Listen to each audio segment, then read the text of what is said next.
Hello guys, आज मैं आप लोगों को पढ़ाने वाला हूँ 9th standard 16 chapter heredity and variations. इसको हिंदी में भी इसको मैं हिंदी में भी पढ़ाने वाला हूँ। हिंदी में इसका नाम है अनुवांशिकता और परिवर्तन।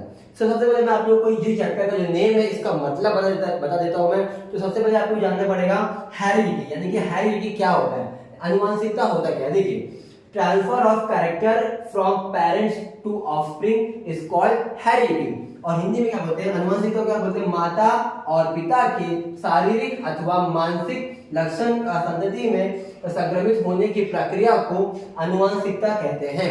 यानी कि इसका मतलब ये होता है, पेरेंट्स के अंदर यानी कि माता और पिता द्वारा जो लक्षण, माता पिता का जो लक्षण बच्चों के अंदर जाता है, उसी लक्षण और इसी प्रक्रिया को हम कहते हैं अनुवांशिकता। क्या कहते हैं, अनुवांशिकता। जैसे फॉर एग्जांपल अगर आप लोग देखोगे तो जैसे हर घर में अभी हम बोलते हैं बच्चों के अंदर ये बच्चा अपने पिता की तरह दिखाई देता है, वो लड़की अपनी माँ की तरह दिखाई देती है, बच्चे का हाइट जो है अपने पिता की तरह चला गया, लड़की का जो रंग है वो अपने माता के ऊपर गया है, ये लड़का जो है अपनी माँ के ऊपर गया है। ये माता और पिता का जो लक्षण बच्चे के अंदर आता है, ये हाइट, बॉडी, कलर सब कुछ हमारे लक्षण में ही आता है और कुछ हमारे आदतें भी होती हैं।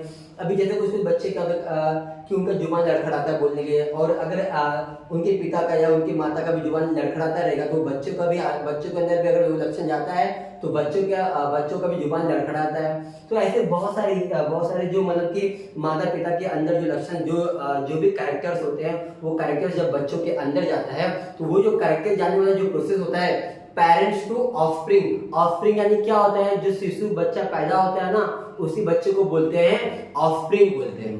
तो इस प्रोसेस को हम क्या बोलते हैं, हेरिडिटी। क्या बोलते हैं, हेरिडिटी। और हिंदी में कहते हैं अनुवांशिकता।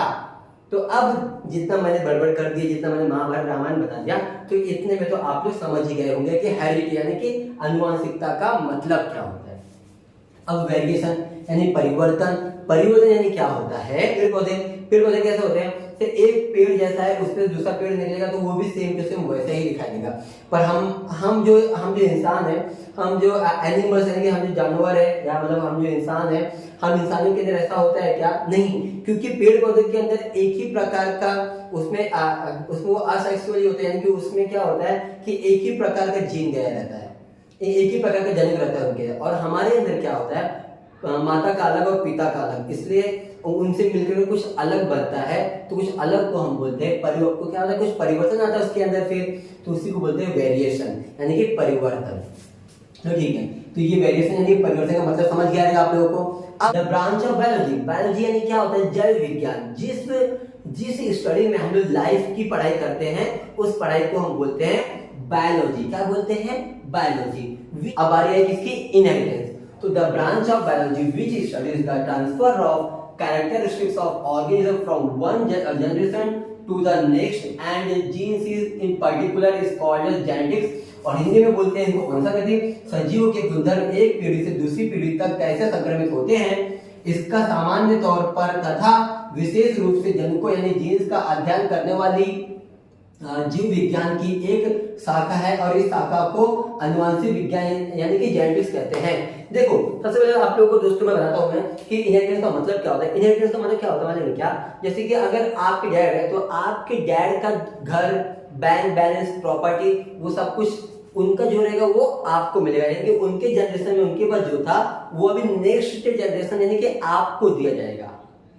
सेम वैसे ही हम लोग बायोलॉजी में यानी कि जैव विज्ञान में जो देखते हैं, जैव विज्ञान में हम क्या देखते हैं कि अगर जो कैरेक्टरिस्टिक्स एक जनरेशन से दूसरे जनरेशन में जो पहुंचता है, यानी कि एक पीढ़ी से जो दूसरी पीढ़ी से यानी कि माँ बाप के द्वारा जो बच्चों में जो भी उनके कैरेक्टर्स यानी कि उनके जो लक्षण है, वो जो एक पीढ़ी से दूसरी पीढ़ी तक जो ट्रांसफर होते हैं, इसको हम लोग अभी ये जो ट्रांसफर होते हैं, ट्रांसफर किसके द्वारा होते हैं, जीन के थ्रू। किसके थ्रू होते हैं, जीन्स के थ्रू। अभी जीन्स को क्या बोलते हैं, जनुक। क्या बोलते हैं, जनुकों बोलते हैं। तो जनुकों द्वारा क्या होता है कि उनके जो लक्षण होते हैं माँ बाप के, एक पीढ़ी से दूसरी पीढ़ी तक पहुंचता है, और इसी को हम बोलते हैं जेनेटिक्स। इसको हम क्या बोलते हैं, जेनेटिक्स बोलते हैं। और जेनेटिक्स को क्या बोलते हैं, अनुवांशिक विज्ञान। क्या बोलते हैं, अनुवांशिक विज्ञान। तो इनहेरिटेंस का तो कॉमन यानी कि वंशावली, जैसे कि राजा का बेटा राजा, ब्राह्मण का बेटा ब्राह्मण, वैश्य का बेटा वैश्य, वैसे या ऐसे सिस्टम को बोलते हैं वंशावली यानी कि इनहेरिटेंस। पर लेकिन बायोलॉजी में क्या होता है इनहेरिटेंस कि ये जो हेरिडिटी मैंने बताया था कि जो भी माता पिता का जो पूरा जो माता पिता का जो पूरा लक्षण होता है कि जो पूरे कैरेक्टर्स होते हैं एक जनरेशन से दूसरे जनरेशन में ट्रांसफर होता है, इसको हेरिडिटी बोलते हैं। पर ये जो ट्रांसफर होता है वो किसके द्वारा होता है, वो जीन के द्वारा। किसके द्वारा होता है, वो जीन। और जीन को हिंदी में कहते हैं जनुक। क्या बोलते हैं, जनुक कहते हैं। तो जनुक द्वारा एक जनरेशन से दूसरे जनरेशन में माता पिता के पूरे लक्षण जाते हैं, यानी कि जीन के through one generation to other generation में पूरे कैरेक्टरिस्टिक्स ट्रांसफर होते हैं। तो दोस्तों आज के लिए इस लेक्चर में इतना ही। मैं अभी नेक्स्ट लेक्चर में आपको इसके आगे के चैप्टर्स, आगे टॉपिक्स आपको पूरा क्लियर करूंगा।